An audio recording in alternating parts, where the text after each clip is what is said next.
Good evening student. Welcome back to R S Azmi YouTube channel में आप सभी का बहुत बहुत स्वागत अभिनंदन करता हूँ। मैं डाइजेस्टिव सिस्टम आप सभी को बता रहा हूँ। 2 लेसन मेरा कंप्लीट हो गया। आज थर्ड पार्ट पर मैं आप सभी को डिस्कस करूँगा कि होता क्या है। मैं पार्ट वाइज इसलिए बता रहा हूँ, आप लोगों को समझा रहा हूँ कि आप लोगों को अच्छे से समझ में आ सके।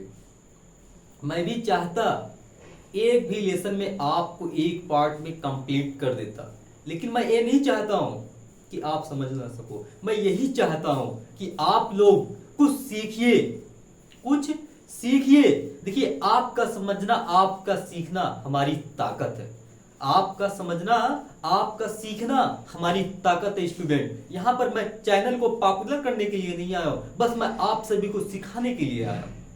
आप सभी को मैं सिखाने के लिए यहाँ पर आया हूँ। आप लोगों को मैं नॉलेज देने के लिए आया हूँ। जो भी मेरे पास नॉलेज है, मैं आप सभी को अच्छे से अच्छा नॉलेज देने की पूरा प्रयास करूंगा कि आप लोग सीखिए कुछ। मैं पार्ट वाइज एक पार्ट में कंप्लीट कर सकता था, बट ऐसा मैं यही चाहता हूं कि आप लोग कुछ सीखो, आप लोग समझ सके। तो आइए देखते हैं स्टूडेंट, थर्ड पार्ट पर क्या टॉपिक है।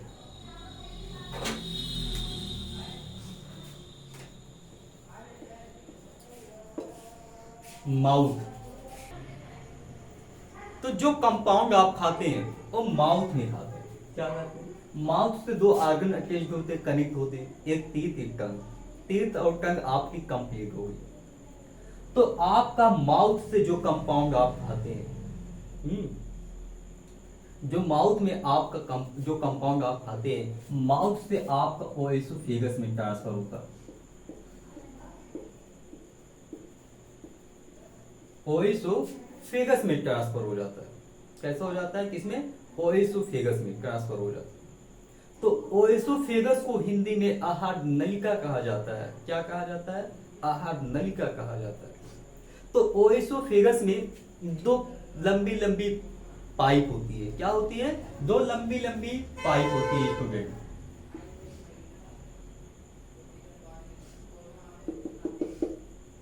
दो ऐसी लंबी लंबी पाइप होती है।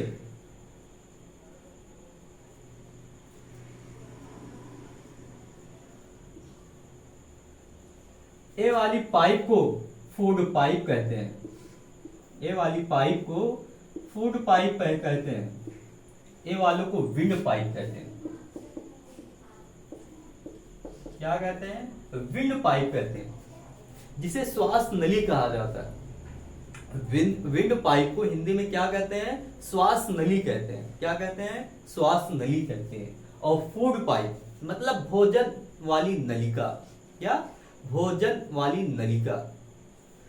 तो जो आपकी होती है, जो विंड पाइप होती है, वो आपके लंग्स से जाके जो अटैच हो जाती, कनेक्ट हो जाती।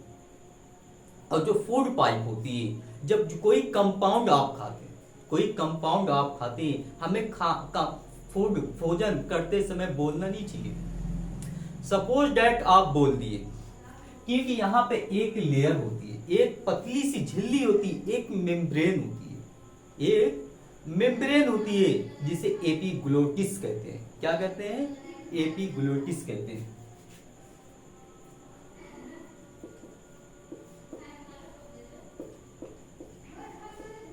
एपिग्लोटिस कहते हैं, जिसे हिंदी में उसका नाम होता है घाटी वाली नली, ढक्कन, घाटी का ढक्कन। क्या कहते हैं? घाटी का ढक्कन कहते हैं। और बहुत पतली झिल्ली होती है, बहुत मुलायम झिल्ली होती है, एक पतली सी मेम्ब्रेन लेयर होती है।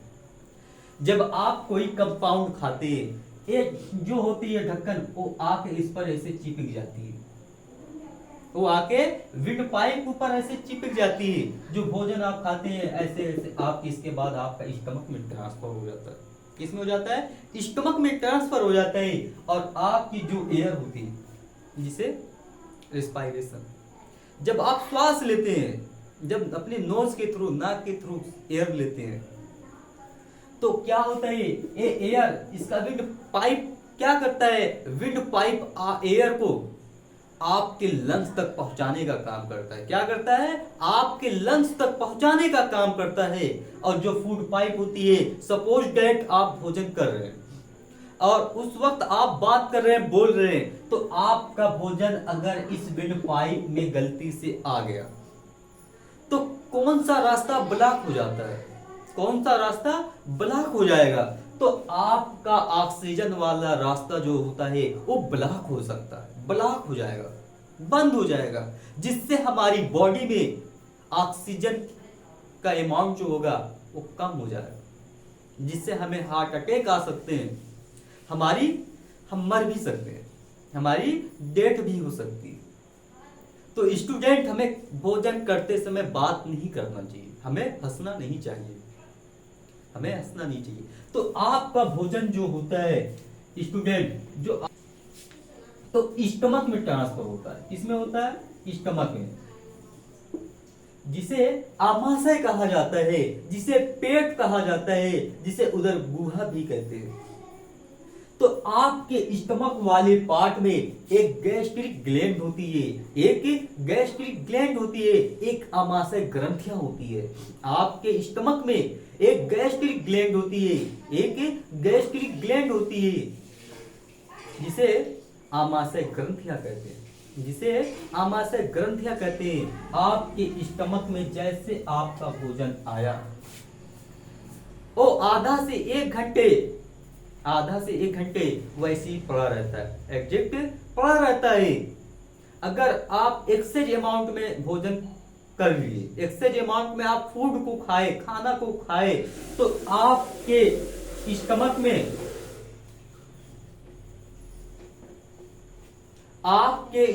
में HCl, आपका जो गैस्ट्रिक ग्लैंड होती है वो 3 टाइप्स की क्या बनाती है? जूस एंजाइम बनाती है। क्या बनाती है? हार्मोन एंजाइम का प्रोवाइड करवाती है। तो आपका जो होती है HCl होता है, HCl हाइड्रोक्लोरिक एसिड कहते हैं।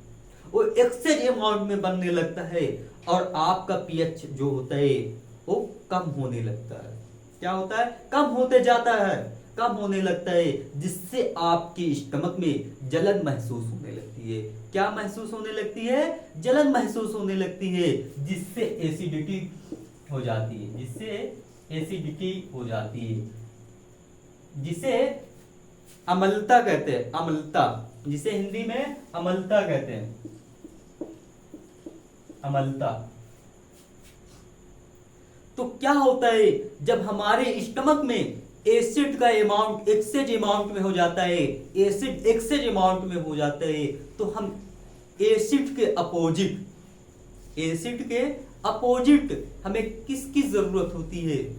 तो हम इसके अपोजिट किसका लेते हैं? इनो लेते हैं, इनो या डाइजिन टैबलेट आता है या एसिलाक टैबलेट आता है, जो हमारे एसिड के अपोजिट काम करता है, जो हमारे एसिड के अपोजिट काम करता है, उसको हम लेते हैं।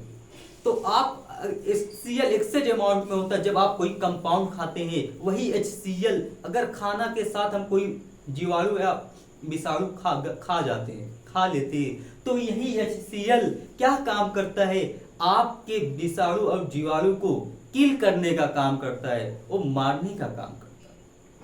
तो स्टूडेंट, दूसरा आपका जो होता है, दूसरा आपका क्या होता है? पेप्सिन होता है। क्या होता है? पेप्सिन होता है, पेप्सिन होता है। और पहले से क्या होता है? पेप्सिनोजन होता है। क्या होता है? पेप्सिन पहले से पेप्सिनोजन होता है।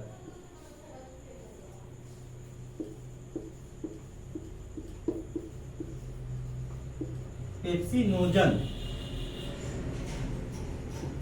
क्या होता है? पेप्सिनोजन होता है। यही पेप्सिन पहले से पेप्सिनोजन होता है, इनएक्टिव होता है, एक्टिव नहीं होता है, इनएक्टिव होता है। और आपका एक रेनिन होता है। क्या होता है? रेनिन होता है, रेनिन। वो पहले से क्या होता है? प्रोरेनिन होता है, प्रोरेनिन होता है, पहले से प्रोरेनिन होता है, पहले से प्रोरेनिन होता है। वो इनएक्टिव होता है। क्या होता है? इनएक्टिव होता है। यही HCl उसको एक्टिव करता है। यही हाइड्रोक्लोरिक एसिड आपके पेप्सिन और रेनिन को एक्टिव करता है। अब पेप्सिन क्या होता है? प्रोटीन। जब कोई प्रोटीन आप खाते हैं, जैसे दाल, सोयाबीन जैसे आप लेते हैं, यही पेप्सिन, यही प्रोटीन किसमें कन्वर्ट हो जाता है? पेप्टोन्स में कन्वर्ट हो जाता है। किसमें कन्वर्ट हो जाता है? पेप्टोन्स में कन्वर्ट हो जाता है। पेप्टोन्स में कन्वर्ट हो जाता है। 70% उसका डाइजेशन हो जाता है। कितने परसेंट? 70% उसका डाइजेशन हो जाता है। और 90%, सॉरी स्टूडेंट, 90% उसका डाइजेशन हो जाता है।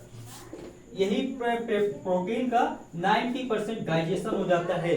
बट जो 10% बचता है, 100% आपका अमीनो एसिड में उसका डाइजेशन होता है। किसमें? 100% आपके अमीनो एसिड में डाइजेशन होता है। और ये आपका रेनिन जो होता है, जो रेनिन होता है आपके मिल्क में, क्या? आपके मिल्क में, आपके दूध में एक केसिन प्रोटीन होता है। क्या होता है? केसिन प्रोटीन होता है। प्रोटीन होता है केसिन, CASEIN, केसिन प्रोटीन होता है। वो 100% उसका डाइजेशन होता है। कितने परसेंट? 100% उसका डाइजेशन होता है। 100% आपकी स्टमक में उसका 100% डाइजेशन हो जाता है।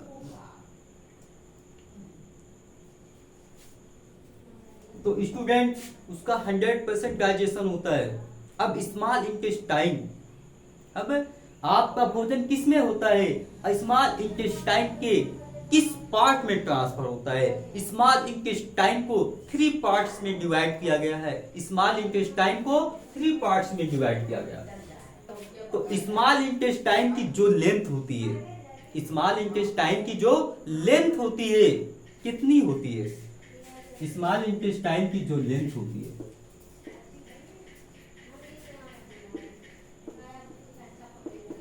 स्मॉल इंटेस्टाइन की जो लेंथ होती है वो 6 से लेके 6.25 होती है। 25 होती है। 6 मीटर से लेकर के 6.25 मीटर होती है। स्मॉल इंटेस्टाइन की जो लेंथ होती है वो 6 मीटर से 6.25 मीटर होती है।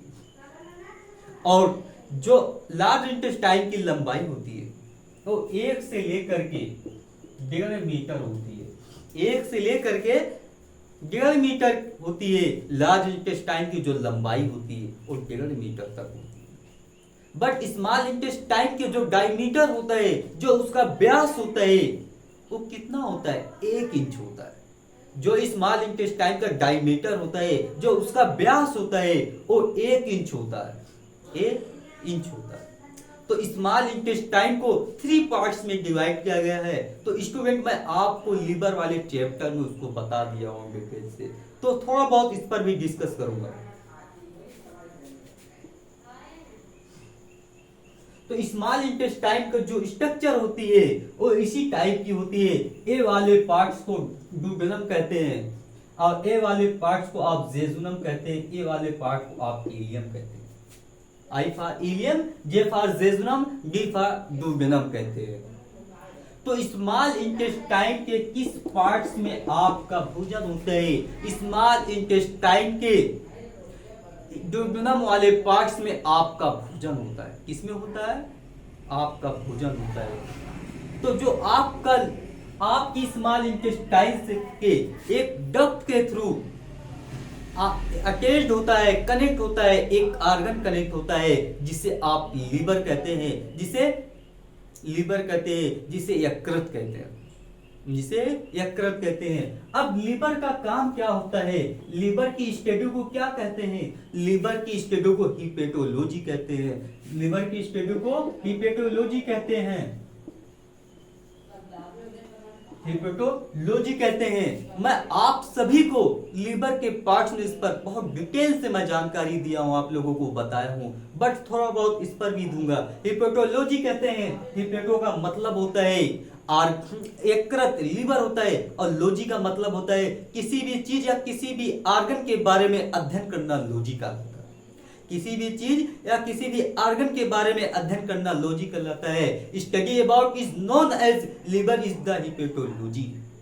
साइंस की वह ब्रांच जिसके हम लीवर के बारे में डिटेल में स्टडी करते हैं उसे हम हिपेटोलॉजी कहते हैं। जो आपका लीवर वेट होता है, जो आपका लीवर वेट होता है 1.4 से 1.8 किलोग्राम होता है, इसी के इर्द गिर्द होता है। अगर ऑन एन एवरेज पूछा जाए तो 1.5 किलोग्राम होता है, 1.5 किलोग्राम होता है। बट और जो मेल का होता है 1.4 से 1.8 किलोग्राम होता है। तो स्टूडेंट जो फीमेल का होता है 1.4 से 1.5 किलोग्राम होता है, इसी के इर्द गिर्द होता है। बट डिफरेंट ऐसा क्या रीजन होता है जो मेल और फीमेल के वेट में डिफरेंट मिलता है? जो इंटरनल ऑर्गन होते हैं वो हमेशा आपके वेट के अकॉर्डिंग होते हैं, वो हमेशा आपके वेट के अकॉर्डिंग होते हैं। और इन्फेंट में बच्चों का क्या लीवर वेट होता है? तो बच्चों का जो लीवर वेट होता है वो कितना होता है? 150 से लेकर के 200 ग्राम में होता है, 150 से लेकर के 200 ग्राम में होता है। तो आपका लीवर जो होता है स्टूडेंट, जो आपका लीवर होता है,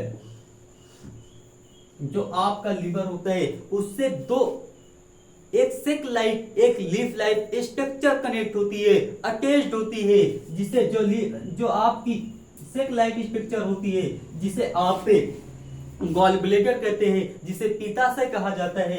और जो आपकी लीफ लाइट स्ट्रक्चर होती है उसे पेनक्रियाज कहते हैं, उसे पेनक्रियाज कहते हैं, उसे अग्नाशय कहा जाता है, उसे अग्नाशय कहा जाता है। जो आपका लीवर होता है उसका काम क्या होता है? वो जूस प्रोवाइड करवाता है। एक हेपेटिक सेल होती है जो आपके लीवर के अंदर 24 आवर्स जूस को सिलेक्शन करवाती रहती है, जूस का सिलेक्शन करवाती रहती है, प्रोवाइड करवाती रहती है। जैसे आपका भोजन स्मॉल इंटेस्टाइन के डोडिनम वाले पार्ट्स में आता है, जैसे स्टमक में आता है, स्टमक से स्मॉल इंटेस्टाइन के डोडिनम वाले पार्ट्स को, ऐसे ब्रेन हमें सिग्नल देता है, ब्रेन हमें बताता है कि हमारे स्टमक में भोजन आ चुका है, भोजन आ चुका है। तो लीवर जो होता है उसके अंदर जो जूस होता है, जो जूस होता है, लीवर एंड पेनक्रियाज अपने जूस को, उस जूस जो होता है उसका नाम होता है, उसका नाम बाइल जूस होता है। लीवर एंड पेनक्रियाज अपने बाइल जूस को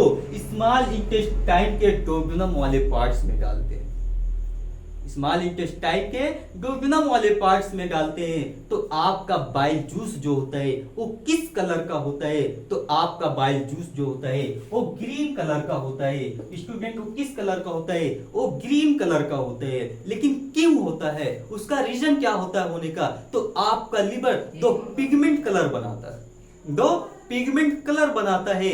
तो एक बिलीरुबिन होता है, एक बिलीवर्डिन होता है। जो बिलीवर्डिन होता है वो ग्रीन कलर का होता है। तो अपना ग्रीन कलर आपके बाइल जूस को प्रोवाइड करवाता है, आपके बाइल जूस को प्रोवाइड करवाता है, जिससे हमारा बाइल जूस जो होता है, जो लीवर का बाइल जूस होता है वो ग्रीन कलर का होता है, और जो बिलीरुबिन होता है वो येलो कलर का होता है।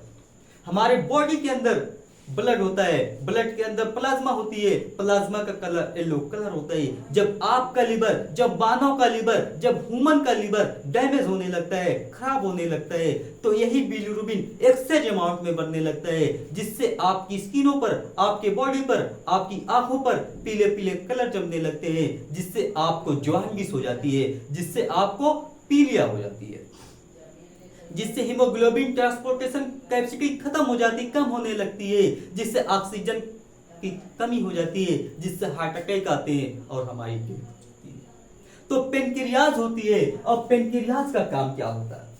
अग्नाशय, वो जूस एंजाइम हार्मोन प्रोवाइड करवाता है, जूस एंजाइम हार्मोन प्रोवाइड करवाता है। जो तीनों प्रोवाइड करवाता है उसे मिक्स्ड ग्लैंड कहते हैं, उसे मिक्स्ड ग्लैंड कहते हैं, उसे मिश्रित ग्रंथियां कहते हैं। तो आपके पेनक्रियाज जो 4 टाइप्स की सेल होती है, उसके अंदर कितनी टाइप की सेल होती है? 4 टाइप की सेल होती है। स्टूडेंट, जो आपका पेनक्रियाज होता है, जो आपका अग्नाशय होता है, वो 4 सेल का होता है। उसके अंदर 4 सेल पाई जाती है। एक अल्फा सेल होती है, एक बीटा सेल होती है, एक डेल्टा सेल होती है, एक एफ सेल होती है।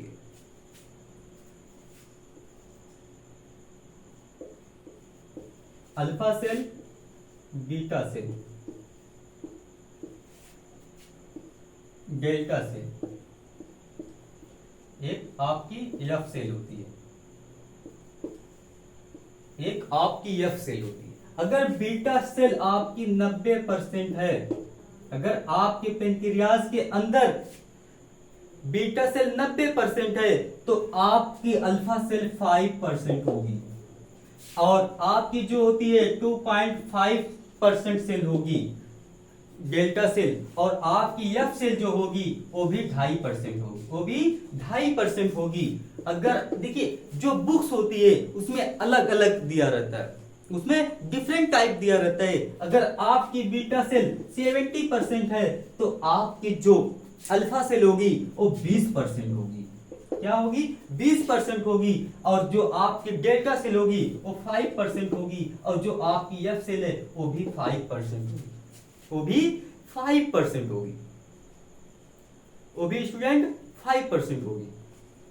अगर अगर अल्फा बीटा डेल्टा तीनों बनाए, उसे इंडोक्राइन ग्लैंड कहते हैं, उसे अंतःस्रावी ग्रंथियां कहते हैं, उसे इंडोक्राइन ग्लैंड कहते हैं।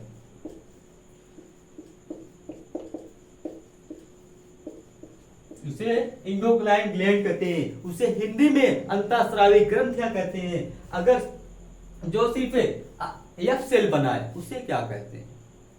उसे एक्सोक्राइन ग्लैंड कहते हैं, इसे एक्सोक्राइन ग्लैंड कहते हैं, उसे बहिस्रावी ग्रंथियां कहते हैं। उसे हिंदी में क्या कहते हैं? उसे इंग्लिश में एक्सोक्राइन ग्लैंड कहते हैं।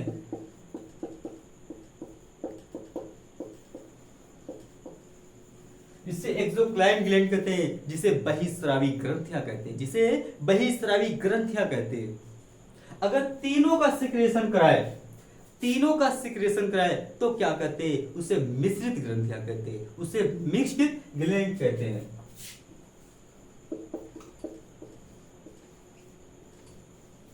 उसे मिक्स्ड ग्लैंड कहते हैं, वो मिश्रित ग्रंथियां कहते हैं।